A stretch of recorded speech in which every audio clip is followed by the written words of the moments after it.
எல்லாருக்கும் வணக்கம். இந்திய அரசியல் சாசனம் நம்ம தமிழ்நாட்டில் இருக்கிற எல்லாருக்குமே கொடுத்துருக்கிற உரிமையில் ரொம்ப ரொம்ப முக்கியமானது ஓட்டிங் ரைட், வாக்குரிமை. ஒரு மனுஷன் உயிரோடு இருக்கான்றதுக்கு அடையாளமாக இருக்கிறதுல அவனோட ஓட்டுரிமை ரொம்ப முக்கியம். அதனால தான் voting is not only our right but also our life. ஒரு முக்கியமான விஷயத்தை பற்றி இப்போ நான் உங்ககிட்ட ஷேர் பண்ண போகிறேன்.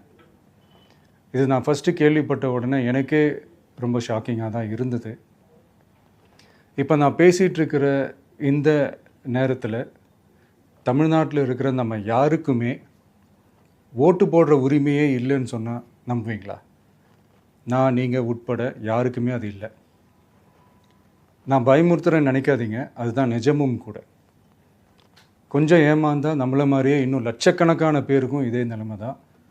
ஓட்டு போடுற அந்த உரிமையே இல்லாத மாதிரி ஒரு நிலைமை வந்தாலும் வரலாம். இதுக்கு மெயின் ரீசன் அந்த எஸ்ஐஆர், ஸ்பெஷல் இன்டென்சிவ் ரிவிஷன், சிறப்பு தீவிர திருத்தம். இப்போது இந்த எஸ்ஐஆர் நம்ம தமிழ்நாட்டில் எப்படி ஒர்க் ஆக போகுது? கடந்த ஜனவரி மாதம் எடுத்த அந்த கணக்கெடுப்பில் 6,36,00,000 வாக்காளர்கள் நம்ம தமிழ்நாட்டில் இருக்கிறாங்க. ஆனால் அவங்க யாருக்குமே இந்த ஓட்டு போடுற உரிமையே இல்லை. அந்த பிஎல்ஓன்னு சொல்லுவாங்க, பூத் லெவல் ஆஃபீஸர்ஸ், வாக்குச்சாவடி நிலை அலுவலர். அவங்க தான் வீடு வீடாக போய் அந்த ஃபார்மை கொடுப்பாங்க. அதை நம்ம ஃபில்அப் பண்ணி கொடுக்கணும். அதை தேர்தல் ஆணையம் அதை எடுத்துகிட்டு போய் அதை ஸ்க்ரூட்டினைஸ் பண்ணி அது எல்லாமே கரெக்டாக இருக்கான்னு செக் பண்ணி பார்த்ததுக்கப்புறம் அந்த வாக்காளர் பட்டியலை வெளியிடுவாங்க. அந்த வாக்காளர் பட்டியலில் நம்ம பேர் இருக்கணும், அப்போ தான் நம்மளால் ஓட்டு போட முடியும். அந்த புது பட்டியல் வர்ற வரைக்கும் நம்ம வாக்காளர்களான்றது அது உறுதியே செய்ய முடியாது. இன்கேஸ் அந்த புது பட்டியலில் நம்ம பேர் இல்லைன்னா அது ஒரு தனி ப்ராசஸ், அது ஒரு தனி ஃபார்ம், அது ஒரு தனி கிளைம்ன்ற மாதிரி அது ஒரு வேறு வேலை.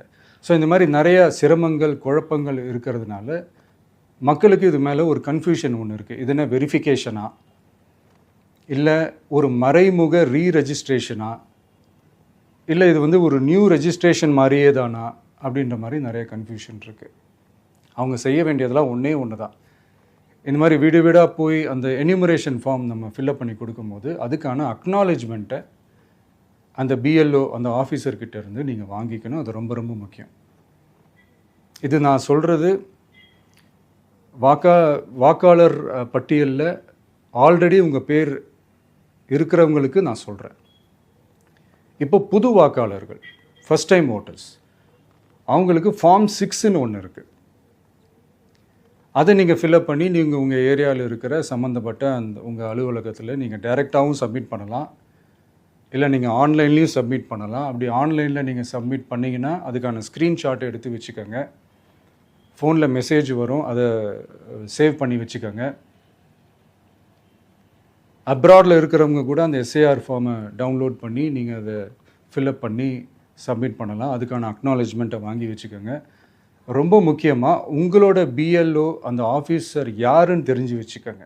இந்த தேர்தல் ஆணையம் அந்த வெப்சைட்டில் போனீங்கன்னா அந்த பர்டிகுலர் பிஎல்ஓ ஆஃபீஸரோட ஃபோன் நம்பர் கூட நீங்கள் எடுத்து வச்சுக்கலாம். இன்கேஸ் உங்களை யாரும் ரீச் பண்ணலை இல்லை உங்களுக்கு அந்த ஃபார்ம் கிடைக்கல அப்படின்னா நீங்கள் அவரை காண்டாக்ட் பண்ணி அந்த ஃபார்மை வாங்கி நீங்கள் ஃபில்அப் பண்ணி நீங்கள் சப்மிட் பண்ணலாம். ரொம்ப முக்கியமாக அதுக்கான அக்னாலேஜ்மெண்ட்டை வாங்கி வச்சுக்கோங்க. இது எல்லாமே சரியாக செஞ்சாலும் இந்த எஸ்ஐஆர் மேலே சில டவுட்ஸ் இருக்குது. அது என்னென்னா, இந்த 6,36,00,000 வாக்காளர்களுக்கு ஒருத்தர் விடாமல் இந்த ஒரே மாதத்துக்குள்ளே எப்படி எல்லாருக்குமே அந்த ஃபார்ம் போய் ரீச் ஆகும்? ஒன்று. ரெண்டாவது, நீங்கள் வரும்போது வீட்டை பூட்டிட்டு வேலைக்கு போயிட்டு என்ன பண்ணுறது? இப்போ நீங்கள் வருவீங்கன்றதுக்காக வேலையெல்லாம் விட்டுட்டு வீட்டுக்குள்ளேயே உட்காந்துட்ருக்கணுமா? ஸோ இதில் மெயினாக பாதிக்கப்பட போகிறது உழைக்கிற மக்கள், ஏழைகள், வேலைக்கு போகிற பெண்கள். இவங்களுக்கு யார் கரெக்டான அந்த பதில் சொல்ல போகிறது? ஒரு நியாயமான எஸ்ஐஆர்னால் என்ன நடக்கணும்? இப்போது இறந்து போனவங்களை மார்க் பண்ணி அதுலேருந்து டிலீட் பண்ணணும். இப்போ போலி வாக்காளர்கள் இருந்தாங்கன்னா அவங்கள மார்க் பண்ணி டிலீட் பண்ணணும். இப்போ ஆல்ரெடி ஓட்டு இருக்கிறவங்களுக்கு எதுக்கு இந்த ரெஜிஸ்ட்ரேஷன் என்ற பேரில் இவ்வளவு குழப்பங்கள் அப்படின்றது தான் எங்கள் கேள்வி. இப்போ புதுசாக வர்ற வாக்காளர்களையோ இல்லை ஓட்டு இல்லாதவங்களையோ சேர்த்தா பத்தாதா? இப்போ ரீசெண்டாக நடந்த இப்போ எலெக்ஷன் 2021, 24 எப்படி எல்லாருமே ஓட்டு போட்டோம்? அதில் ஓட்டு போட்டவங்க கூட இப்போ புதுசாக ரெஜிஸ்டர் பண்ணணுன்னா அது ஏன் அந்த கன்ஃபியூஷன் அப்படின்றதான் நாங்கள் கேட்குறோம். அதனால தான் நாங்கள் எஸ்ஐஆரை எதிர்க்கிறோம். இப்போ புதுசாக சில கம்ப்ளைண்ட்ஸ்லாம் வர ஆரம்பிக்குது. அது என்னென்னா முக்கியமாக நம்மளுடைய டிவிகே தோழர்களுக்கு அந்த ஃபார்ம் கிடைக்க மாட்டேங்குது, கொடுக்க மாட்டேன்றாங்க அப்படின்ற சில கம்ப்ளைண்ட்ஸ். இது யார் பண்ணுறாங்க அப்படின்றது நான் தான் சொல்லி தெரிய வேணும்னு ஒன்றும் அவசியம் இல்லை உங்களுக்கு. இப்போ இருக்கிற ஆட்சியாளர்கள் அவங்களுக்கு கைப்பாவையாக இருக்கக்கூடிய சில பேர் இதை செய்ய ஸ்டார்ட் பண்ணியிருக்கிறாங்க. அதனால் மைடியர் வர்ச்சுவல் வாரியர்ஸ், இதை சாதாரணமாக எடுத்துக்காதீங்க. இது எல்லாருக்குமே அந்த ஃபார்ம் போய் ரீச் ஆகணும். இதில் ரொம்ப உறுதியாக இருங்க. அதையும் மீறி உங்களுக்கு அந்த ஃபார்ம் கிடைக்கலன்னா இருக்கவே இருக்கும் ஆன்லைன். தேர்தல் ஆணையம் அந்த வெப்சைட்டில் போய் அந்த ஃபார்மை டவுன்லோட் பண்ணி நீங்கள் ஃபில்அப் பண்ணி சப்மிட் பண்ணலாம். உங்கள் வீட்டில் இருக்கிறவங்களுக்கு நீங்கள் செஞ்சு கொடுங்க, பக்கத்து வீட்டில் இருக்கிறவங்களுக்கு செஞ்சு கொடுங்க, தெரிஞ்சவங்களுக்கு, தெரியாதவங்களுக்கு, பழகினவங்களுக்கு, பழகாதவங்களுக்கு எல்லாருக்குமே நீங்கள் தயவு செஞ்சு கொடுங்க.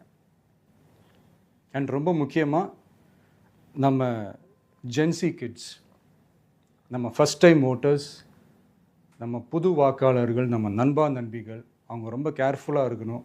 நான் ஆல்ரெடி சொன்ன மாதிரி உங்களுக்கான ஃபார்ம், அந்த ஃபார்ம் நம்பர் 6, அதை கரெக்டான டீட்டெயில்ஸோட கரெக்டான உங்கள் டாக்குமெண்ட்ஸை வச்சு அதை சப்மிட் பண்ணுங்கள்.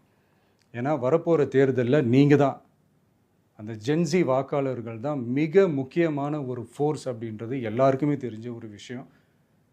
அதனால் உங்களை டிஸ்டர்ப் பண்ணுறதுக்கு, உங்கள் பேரை அதில் இன்க்ளூட் பண்ணாமல் செய்கிறதுக்கு என்னென்ன வேலைகள் செய்யணுமோ, என்னென்ன தில்லுமுள்ளு வேலைகள் செய்யணுமோ எல்லாமே அவங்க செய்வாங்க. இது நமக்கு எல்லா திசையிலையும் எல்லா பிரச்சனைகள் கொடுத்துட்டு தானே இருக்கிறாங்க. அது டிஃபால்ட்டாக நடந்துட்டு தான் இருக்கும், அது ஒன்றும் பண்ண முடியாது. ஸோ அந்த மாதிரி ஓட்டு போடுற விஷயத்துலேயும் அவங்க என்ன உத்தரமராக மாறவா போகிறாங்க? இப்போ நான் சில மீட்டிங்ஸ்லலாம் ரிப்பீட்டடாக ஒரு விஷயம் நான் சொல்கிறேன்ல, 2 பேருக்கு நடுவில் தான் போட்டி அப்படின்ட்டு. அது மேடைக்கு மேடை அவங்க அதை ப்ரூவ் பண்ணிகிட்டு இருக்கிறாங்க. அதனால் தோழர்களே, வரப்போகிற தேர்தலில் நம்ம யாருன்னு காட்டணும், நம்ம பலம் என்னன்னு காட்டணும். அதுக்காக அந்த பலமான, அந்த பவர்ஃபுல்லான ஆயுதத்தை நம்ம கையில் எடுக்கணும். அந்த ஆயுதம் வேறு எதுவுமே இல்லை, ஓட்டு, வாக்கு, ஜனநாயகம். அது இருந்தால் தான் நம்ம அந்த வெற்றியை நோக்கியே நம்மளால் பயணிக்க முடியும். தமிழ்நாடே அந்த வாக்குச்சாவடி முன்னாடி திரண்டு நிற்கணும். அதை பார்த்துட்டு தமிழ்நாடே தமிழக வெற்றி கழகமா இல்லை தமிழக வெற்றி கழகம் தான் தமிழ்நாடா அப்படின்ற மாதிரி இருக்கணும். வீடுன்னு ஒன்று இருந்தால் தான் ஓடு மாற்ற முடியும்னு அறிஞர் அண்ணா அவர்கள் சொல்லியிருக்கிறாங்க. அந்த மாதிரி ஓட்டுன்னு ஒன்று இருந்தால் தான் இந்த நாட்டையே காப்பாற்ற முடியும்.